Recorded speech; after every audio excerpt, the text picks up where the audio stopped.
سب سے پہلے دلیل پر بات ہونی چاہیے. اب اسی پر آپ پکڑ لیں تو کوئی ہل ہی نہیں سکتا. وہ کہتا ہے میں اہل قرآن ہوں. اچھا جی بہت اچھی بات ہے. تو قرآن پاک میں کہیں نماز کا حکم آیا ہے؟ ہاں نماز کا حکم آیا ہے کہ میں نے پھر نماز پڑھنی ہے ذرا مکمل نماز سکھا دو اور صرف قرآن سے سکھا دو. اب وہ قرآن سے مکمل نماز نہیں سکھا سکتا. تو اس سے معلوم ہوا کہ صرف قرآن کا لفظ کہنے کو تو بڑا پیارا ہے لیکن نماز بھی ہم نہیں پڑھ سکتے صرف قرآن پاک سے. میں ایک دن ایک بچے کو تعلیم الاسلام پڑھا رہا تھا تو 2 پروفیسر غیر مقلد 5-6 لڑکے کالج کے ساتھ آ گئے. بیٹھنے سے پہلے کہتے ہیں دیکھو یہی فرق ہے. ان کو لڑکوں کو 2 غیر مقلد تھے 4 حنفی تھے. ان کو متاثر کر رہے تھے کہ دیکھو بھئی یہی سمجھ لو فرق. ہم سب کچھ بخاری سے لیتے ہیں اور یہ تعلیم الاسلام پڑھا رہا ہے فقہ کی کتاب. ہم سب کچھ بخاری سے لیتے ہیں. میں نے کہا پروفیسر صاحب جھوٹ بولے بغیر آپ کی روٹی ہضم نہیں ہوتی.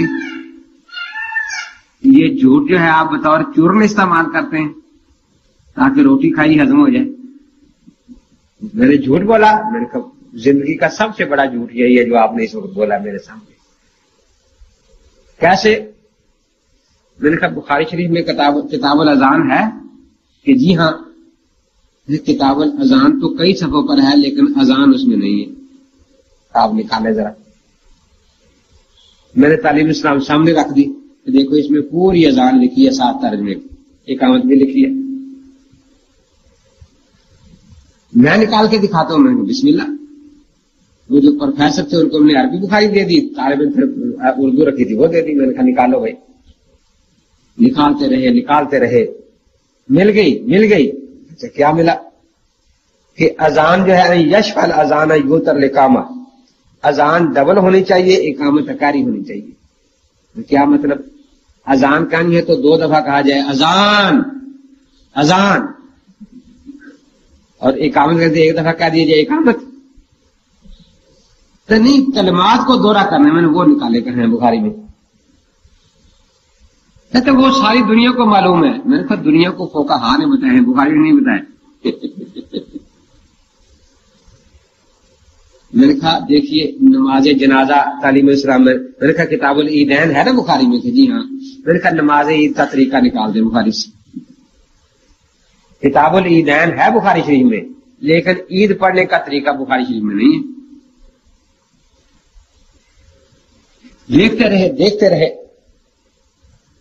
کہتے ہاں یہ تو نہیں ہے. میں نے کہا کتاب الجنائز ہے بخاری میں کہ جی ہاں. میں نے کہا جنازے کا طریقہ نہیں ہے باقی سب کچھ ہے اس میں کہ جنازہ کیسے پڑھنا ہے. اور یہ تعلیم اسلام میں 3 سطروں میں جنازے کا طریقہ لکھا ہے کہ یوں پڑھنا ہے. تو ہمیں تو کوئی جھجک نہیں ہے. ہم تو کہتے ہیں ٹھیک ہم یہاں سے مسئلے لیتے. مجھے کہتا ہے اچھا میں نکالتا ہوں. میں نے نکالو. دیکھتا رہا وہ نجاشی والی حدیث آ گئی کہ حضرت نے 4 تکبیریں کہیں جنازے پر. مل گیا جی جنازہ مل گیا. میں نے کہا کیا ملا؟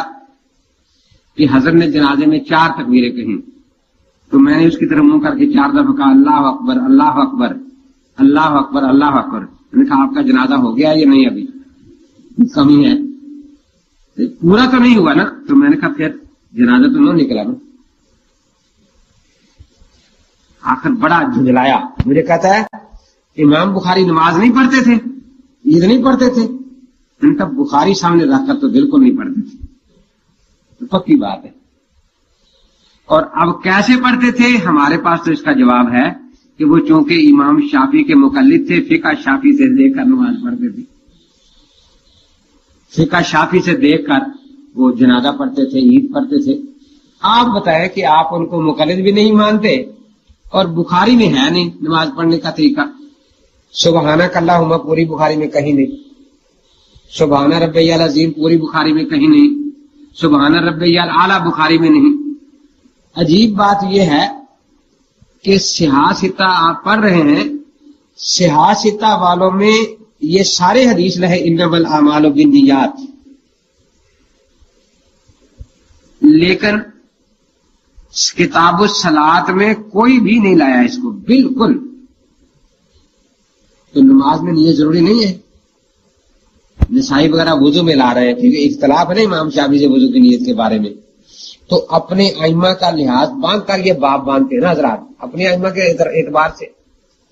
کتاب الصلاۃ میں پوری سیاستہ میں انما الاعمال بالنیات نہیں ہے. یہ درود شریف جو ہم نماز میں پڑھتے ہیں بخاری شریف میں 11 جگہ ہے لیکن کتاب الصلاۃ میں نہیں ہے. بلکہ کوئی حدیث بھی نہیں کہ نماز میں درود پڑھنا چاہیے. بخاری شریف میں کوئی حدیث نہیں ہے. تو میں نے کہا امام بخاری رحمۃ اللہ تعالی علیہ تو مقلد تھے امام شافعی رحمۃ اللہ علیہ کے. وہ ان کے طریقے پر ان کی فقہ کے مطابق نماز پڑھتے تھے. یہ کوئی قرآن حدیث میں ہے کہ وہ مقلد تھے. میں نے کہا چلو آپ قرآن حدیث سے دکھا دیں کہ وہ غیر مقلد تھے. پتہ تو چلنا چاہیے نا کہ کانا لا یجتہد ولا یقلد کہ نہ اجتہاد کی اہلیت رکھتے تھے اور نہ تقلید کرتے تھے غیر مقلد تھے. کہ نہیں قرآن حدیث میں تو نہیں لیکن آپ یہ الفاظ دکھائیں کہ امام بخاری نے خود کہا ہو انا مقلد میں مقلد ہوں. میں نے کہا اس کا مطلب ہے آپ صرف اقرار کو مانتے ہیں شہادت کو نہیں مانتے. نہیں بس یہ دکھا دے کہ انہوں نے کہا ہو انا مقلد. میں نے کہا آپ پہلے یہ دکھائیں کہ بخاری نے کہا ہو انا مسلم میں مسلمان ہوں. بخاری نے کہا ہو انا محدث میں محدث ہوں. جب ان کا مسلم ہونا بھی اقرار سے نہیں شہادت سے ثابت ہے. جب ان کا محدث ہونا بھی اقرار سے نہیں شہادت سے ہی ثابت ہے تو آخر یہ مقلد کے لیے شہادت کیوں کافی نہیں ہے؟ جس دلیل سے ان کا مسلم ہونا ثابت ہے جس دلیل سے ان کا محدث ہونا ثابت ہے اسی دلیل سے ان کا مقلد ہونا بھی ثابت ہے. طبقات شافعیہ میں دوسری جلد میں پہلا ترجمہ امام بخاری رحمۃ اللہ تعالی علیہ کا ہے. پھر میں نے کہا اگر آپ یہی اصول رکھیں معاذ اللہ تو آپ کتنے صحابہ کو مانیں؟ آپ دکھائیں ابوبکر صدیق نے کہا کہ انا صحابیون. حضرت عمر سے دکھائیں انہوں نے کہا کہ انا صحابیون. عثمان حضرت علی سے دکھائیں تو کتنے صحابہ کی آپ صحابیت ثابت کر سکیں گے؟ اور اگر اسی قانون کو آگے بڑھا لیں تو پھر آپ کہیں کہ یہ بھی دکھانا پڑے گا کہ جس راوی کو آپ کذاب کہیں وہ کسی دوسرے کے کہنے سے نہ ہو. وہ خود کہے انا کذاب انا دجال انا وزاع پھر مانا جائے گا نا. ویسے تو نہیں مانا جائے گا. جس کا ان بیچاروں کے پاس کوئی جواب نہیں تھا.